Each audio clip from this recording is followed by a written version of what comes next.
So this is what we have now. A society where like there's a kid, in a stroller, and the parents go, oh, we're getting an E tantrum. Right?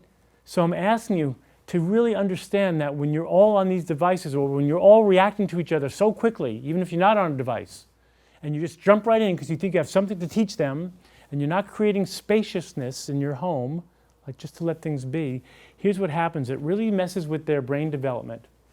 And so we've all become a society of instant gratification. I know I'm getting sucked into it. That's why, as Rochelle will tell you, I try not to bring my cell phone when we go to the movies anymore. I try not to bring it when we go to eat. I'm really trying not to use it a lot.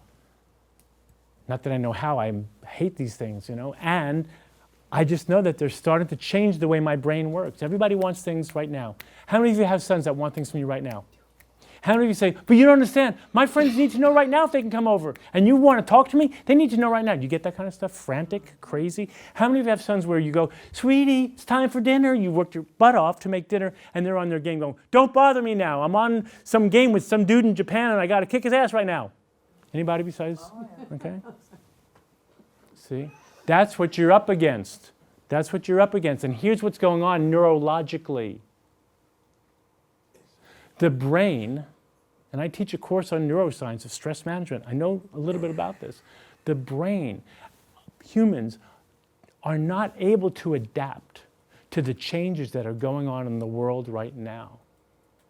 Some can do it, by the way, because from a right-way perspective, everything is all true, which we'll talk about in reality later. Like it's all true. So some young people and some adults are doing great with it. It's not a problem for them. And I'm going to guess it's about 20 to 25% of the population. Then there's 20 to 25% who can't even handle it at all. They're overwhelmed. And then the rest of us is somewhere in the middle, trying to adapt.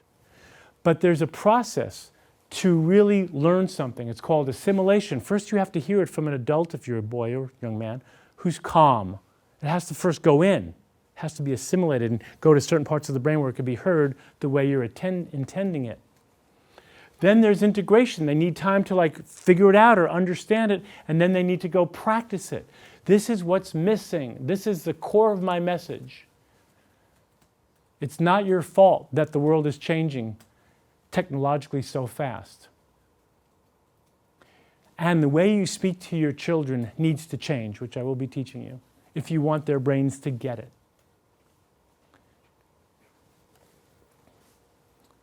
When your children snap, and I mean either snap and lose their temper or snap like, you're my mommy, you should be handling this for me. I want dinner later. I'm busy now.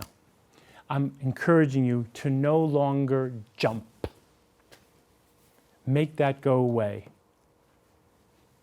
So when we come back from our break after Rochelle gives her final thoughts on this section, I want to teach you how to relax, because the only way that I can tell to start to be in harmony with these technological changes that are not going to go away,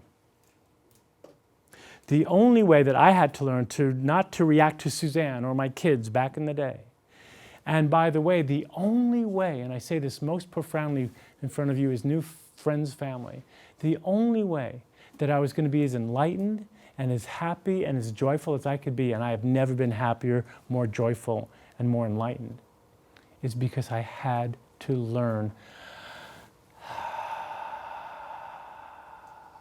how to relax first. First. Am I clear about this? First. It's not how smart you are when you speak to your children. It's how calm you are. First.